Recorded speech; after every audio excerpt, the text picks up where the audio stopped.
در این ویدیو با هم فرآیندهای مرتبط به صنعت چاپ رو می‌بینیم. اولین قدم توی این نرم افزار درج کردن مشخصات محصوله و جزئیاتی نظیر مشتری، طول و عرض و بسیاری از اطلاعات دیگه در این بخش ثبت میشن. و البته از تمامی این جزئیات در تمام فرآیند از جمله محاسبه قیمت و تولید بهره برده میشه. قدم دوم ارائه استعلام قیمت به مشتریان مختلف و ثبت اونه. پس از ثبت استعلام محاسبه قیمت صورت میگیره. محاسبه قیمت با توجه به فرمول‌ها و اطلاعات ثبت شده در مشخصات محصول به صورت خودکار انجام میشه که موجب راحتی، جلوگیری از خطای انسانی و سرعت بیشتره.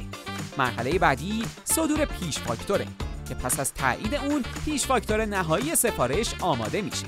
در قدم بعدی سفارش فروش ثبت شده که البته در خود اون امکان تفکیک درخواست و درخواست تولید وجود داره.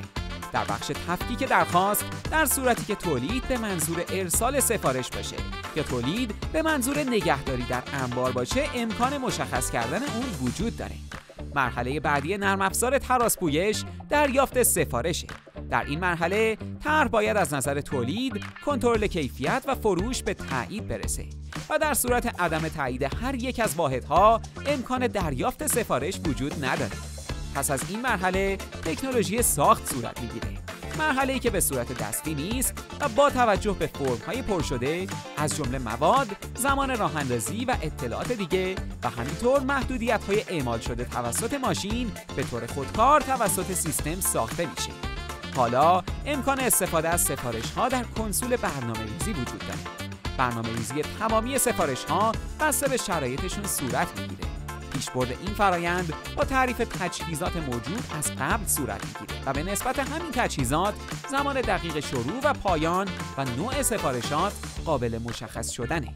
در مرحله بعد ثبت عملکرد صورت میگیره که در اون اطلاعات تمام تولیدات صورت گرفته درج میشه. این اطلاعات شامل مواردی مثل تاریخ شروع، مقدار تولید، مواد استفاده شده، ضایعات و بسیاری از توضیحات دلخواه دیگه هستند. اطلاعات ثبت شده در مرحله ثبت عملکرد پایه‌ای برای محاسبه بهای تمام شده واقعی سفارشات در هر مرحله‌ای از تولیده که در ماژول بهای تمام شده مبنای محاسبات قرار خواهد گرفت. در این قدم به ارسال و پیش ارسال می‌رسید.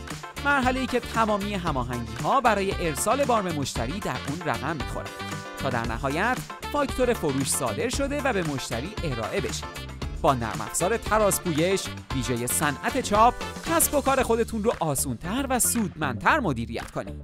جهت کسب اطلاعات بیشتر با کارشناسان ما در ارتباط باشید.